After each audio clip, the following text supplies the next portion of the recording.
नमस्कार दोस्तों, स्वागत है आप सभी का आप ही के अपने YouTube चैनल आपनो जेतारण में। आज हम सरपंचों की जो सीरीज थी 5 साल का रिपोर्ट कार्ड जिसमें सरपंच अपने पेश करेंगे, उसके दूसरे एपिसोड में हमारे साथ हैं सरपंच संघ जेतारण के सरपंच संघ के अध्यक्ष किशोर चौधरी जी। नमस्कार। धन्यवाद। नमस्कार। तो सरपंच साहब, सबसे पहले मैं आपसे कहूँगा कि आप जो अपना ये इंटरव्यू है वो किस में देंगे, मारवाड़ी में या हिंदी में? हिंदी में देंगे, ठीक है। तो जो मैं सवालों की बौछार करना चाहता हूँ उससे पहले हमारे पास काफ़ी सारे सवाल थे और हम पिपलिया और तालकिया जो आपके 2 अंडर मुख्य गांव आते हैं पिपलिया पंचायत में, वहाँ पर जाके भी आए हैं, तो उनके सवाल हैं। तो सबसे पहले निजी सवाल है कि 5 साल आपके किस तरह के रहे सरपंच पद पे? मेरी ग्राम पंचायत की जनता के आशीर्वाद से, छत्तीस कौम का आशीर्वाद से बहुत ही अच्छा कार्यकाल रहा है और अभी चल भी रहा है जो बच्चा कार्यकाल है। दूसरा सवाल है कि सड़कों की स्थिति आपके 5 साल में किस प्रकार से रही? जितने मेरे प्रयास हो सके, तालकिया और पिपलिया 2 गांव आते हैं ग्राम पंचायत में, दोनों गांव में जो मेन सड़क है, जो गलिये हैं, जो मुख्य चौराहे हैं, लगभग 75% सड़कों का काम दोनों गांवों में हो गया है। 25% कुछ बाकी है, तो हमारी कोशिश रहेगी कि बच्चे कार्यकाल में हम वो भी पूरी करें। नहीं तो जो भी मेरे कार्यकाल में जो हुई है वो दोनों गांव में जो लोगों की मांग थी उनके अनुसार मैंने सीसी ब्लॉक सड़क, वो जो मेन सड़क है वो हर तरीके से, तालकिया और पिपलिया की दोनों मेन सड़क भी मैंने बनवाई है। और जैसा कि हमने देखा भी है, रास्ते में हम आ रहे थे तो पिपलिया में भी मेन सीसी सड़क थी और गांव में अंदर भी थी, तालकिया में भी थी, लेकिन समस्या आ रही थी। तीसरा सवाल हमारा यही है कि पानी की जो नाली व्यवस्था है वो वहाँ पर नजर नहीं आ रही थी। नाली व्यवस्था कौन है? पानी की व्यवस्था, नाली व्यवस्था है वो हमारा पूरा प्रयास है। पिपलिया में तो एक मेन चौक है जहाँ ज्यादा पानी पड़ता था, बहुत ज्यादा पानी, वहाँ से हमने सीवरेज लगवा के अंदर सीवरेज डाल रखी है और नदी में पानी डाल रखा है, वो पानी जा भी रहा है। और जहाँ है जो नई सड़कें बनी, जो आपने देखी होगी, तो वो सड़कें बन के अभी तैयार हुई है और हम उनके पास नाली बनवाने का भी पूरा प्रयास करेंगे। मेन बस स्टैंड वाली सड़क पे नहीं थी, और जो मेन सड़क वो अभी बनी है, बन के तैयार हुई है। और जो तालकिया ग्राम है, गांव में हमने 1-1 किलोमीटर के 2 नाले बनवाए हैं, जो आप बीच में से आए, अंदर गए नहीं। एक तो जेतारण से ज्यादा तालकिया के अंदर घुसते ही लेफ्ट साइड में 1 किलोमीटर पक्का नाला निर्माण है।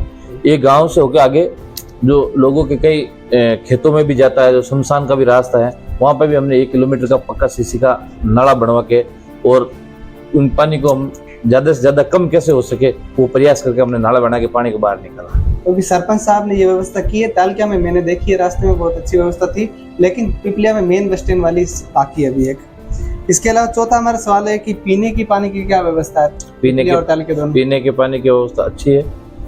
दोनों गाँव में पानी की टंकियां बनी हुई है, जो घर इसी कार्यकाल में, हाँ इसी कार्यकाल में बनी है दोनों टंकियां। और जो घर नल कनेक्शन है वो घर दे रखे हैं, बिल्कुल सुचारू रूप से घर पानी जा रहा है और लोगों को पानी की कोई समस्या का सामना नहीं करना पड़ रहा। बिजली की समस्या तो अब जो कटौती हो रही है वो तो अब सरकार के हाथ में है, मेरा हाथ में है नहीं। पिपलिया की बिजली कहाँ से सप्लाई होती है? यही जेतारण बलाड़ा। अगला हमारा 6 नंबर का सवाल है, युवाओं को कितना रोजगार मिला आपके 5 साल में?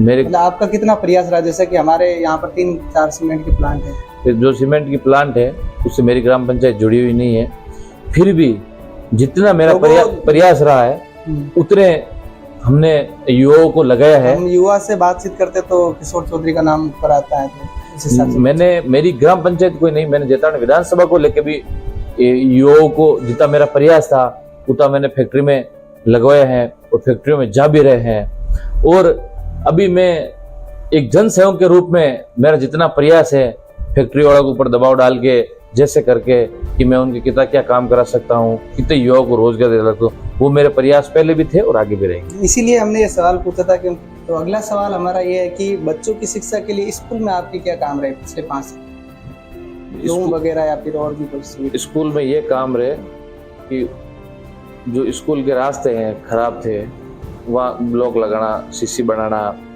स्कूल में एक एक्स्ट्रा अच्छा भवन वगैरह एक्स्ट्रा भवन वगैरह कुछ नहीं है, जो है स्कूल में चल रहे हैं। और मेरी पंचायत में कम से कम 5 स्कूल है, तो जितने जो एडमिशन है वो अभी चल रहे हैं। और जो बड़ी स्कूल है गांव के बीच में, उसका हमने जमीन अलॉटमेंट के लिए कागज तैयार किए। वो स्कूल कहीं एक जगह पे बड़ी बार नहीं बन जाए, क्योंकि वो पुरानी बिल्डिंग है और वहाँ जगह भी नहीं है कुछ बनाने की। बात करें खेल मैदान की, तो हर पंचायत में अलॉट है उसका। हाँ बिल्कुल, हमने तालकिया गांव में खेल मैदान बनाए हैं, अच्छा मैदान बनाए हैं, ट्रैक वगैरह सब बनाए हैं। पिपलिया में जो जमीन है वो जमीन नहीं है, वहाँ पूरी गोचर की जमीन है, तो खेल मैदान के लिए ऐसी पर्याप्त जमीन मिली नहीं है। और हम ढूंढ रहे हैं, प्रयास है कि अच्छी जमीन मिल जाए तो वहाँ पे भी बना देंगे। अगला सवाल ये है कि पिपलिया गांव में जो सहायक गांव है तालकिया, उससे बांजागुड़ी डायरेक्ट रोड आती है, उसको पक्की करवाने की वहाँ की समस्या थी लोगों को। वहाँ समस्या थी है, वो पक्की कराने का हमने ऊपर भेज रखा है, क्योंकि डायरेक्ट हाईवे से जुड़ जाएगा गांव। PWD जो है ऑफिस, वहाँ पे भी हमने प्रस्ताव दे रखा है कि जल्दी से जल्दी ये रोड बन जाए, तो 2 गांव नहीं, भाई कम से कम 10-12 गांव के आने जाने का रास्ता है वो सीधा हो जाएगा। अगला सवाल है कि अविनाश जी का जो कार्यकाल था पिछले 5 साल, उसमें आपके पिपलिया ग्राम पंचायत को किस प्रकार से हुआ काम? मैं सरपंच के तौर पे मैं आपको बताऊंगा कि उनके कार्यकाल में उन्होंने भी पैसे दिए हैं विधायक कोटे से, और जो मांग थी लोगों की और जो हमारी थी, तो हमारे बोलने पे उन्होंने बजट दिया है। मिला के अच्छा काम हुआ अविनाश जी की तरफ से भी, सरपंच साहब का कहना है। अगला सवाल है कि सरपंच का इलेक्शन मतलब लगभग 3 या 4 महीने बाद है, तो क्या विचार है, अगली बार खड़े होंगे या फिर? विचार कुछ नहीं है, विचार तो 36 कौम की जो जनता करेगी उसके ऊपर ही तय है।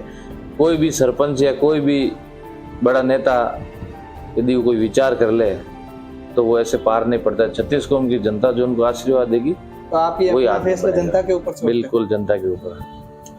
अगला, अब हम गांव से आए हैं, गांव वालों ने कुछ अपनी समस्याएं बताई है, तो एक एक करके 6 समस्या उनकी मैं बताता हूँ। गांव वालों ने बताई है खुद। पहला है, पानी वहां पर है वो खारा आ रहा है, जावई बांध का पानी नहीं आ रहा।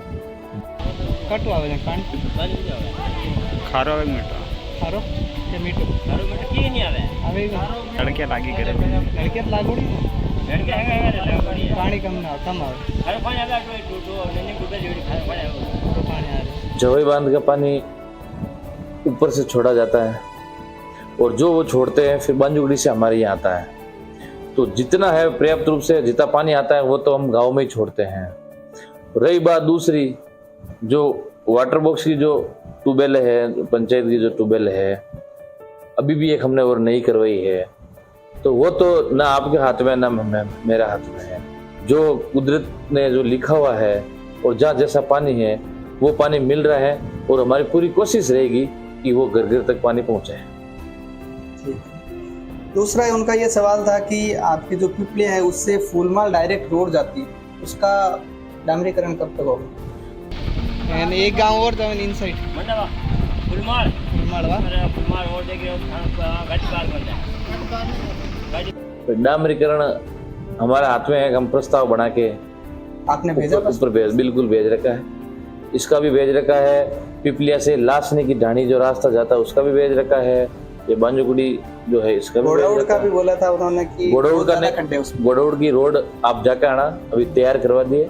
मैं परसों ही महादेव जी के मंदिर गया था, तो गोड़ौड़ की रोड से गया था, एकदम डामरीकरण की तरह रोड को बना रखा है। वो पूरी गांव वाले भी सूचित नहीं इससे, उन्होंने बोला था कि खड्डे है बहुत ज्यादा। मैं परसों ही गया था, और आप मेरा इंटरव्यू लेने के बाद आप जाके देख सकते हैं।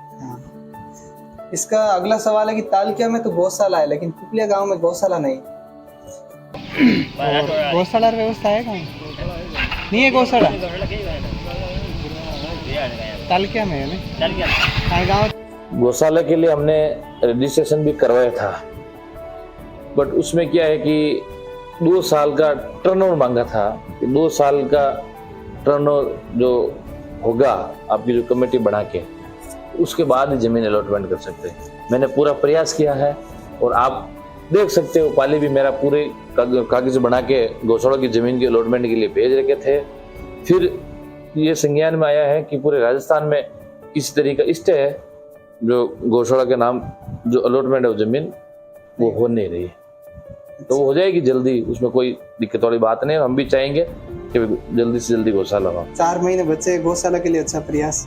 अगला एक लास्ट सवाल है गांव वालों का कि रोडवेज बसें यहाँ पर नहीं आती पिपलिया और टाली। हाँ बस रोडवेज बस ठीक मन लगा रोडवेज बस नहीं आ,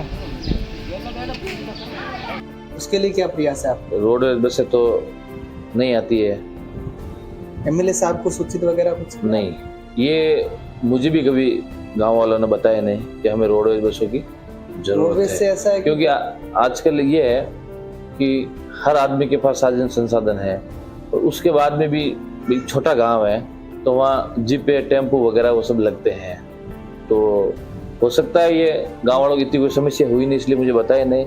और यदि आपके माध्यम से मुझे पता चल रहा है तो मैं इसको तुरंत संज्ञान में लेके जरूर इसके लिए भी मैं कुछ सोचूंगा और ऊपर तक बात करके रोडवेज चालू कराने की। उनका कहना है कि प्राइवेट बस है वो मनमानी से किराया लेती है, अगर रोडवेज आ जाए तो किराए के लिए पूरा प्रयास रहेगा जल्दी से जल्दी इस समस्या का भी समाधान करेंगे। तो ये थे मेरे सरपंच जी से, सरपंच से रिलेटेड सवाल। एक मेरे मन से सवाल है, आप पिछली बार भी एमएलए की रेस में थे, तो इस बार क्या विचार है आप? विचार कुछ नहीं, जनता की जेताना विधानसभा 36 कौम की जनता की सेवा करनी है। कांग्रेस पार्टी के साथ और ही रहोगे? कांग्रेस पार्टी के साथ रहूंगा। कांग्रेस से टिकट मांगा था और ये संघर्ष मेरा जारी रहेगा और जनता की सेवा करना मेरी फर्स्ट प्रायोरिटी है और उस जनता के आशीर्वाद से ये कांग्रेस के टिकट की जय ये मेरा संघर्ष जारी रहेगा।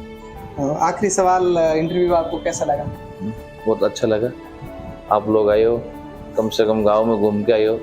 एक दो समस्या का कोई मुझे पता नहीं है, उस बारे में भी मुझे पता चला है, तो मैं जल्दी ही उन समस्या को भी समाधान करने के लिए मैं प्रयास करूंगा। हो सकता है आप आए, अच्छा लगा, आपके आने से गांव में यदि ये काम भी कोई हो अच्छा तो पूरे गांव वाला आपको भी दुआएं देंगे। धन्यवाद। तो ये थे हमारे साथ पिपलिया ग्राम के सरपंच साहब किशोर चौधरी जी, और ये था इनका 5 साल का रिपोर्ट कार्ड। आपको कैसा लगा है कमेंट बॉक्स में जरूर बताइए, और नेक्स्ट वीडियो किस गांव के सरपंच के साथ हो कमेंट में जरूर बताइए। जय हिंद।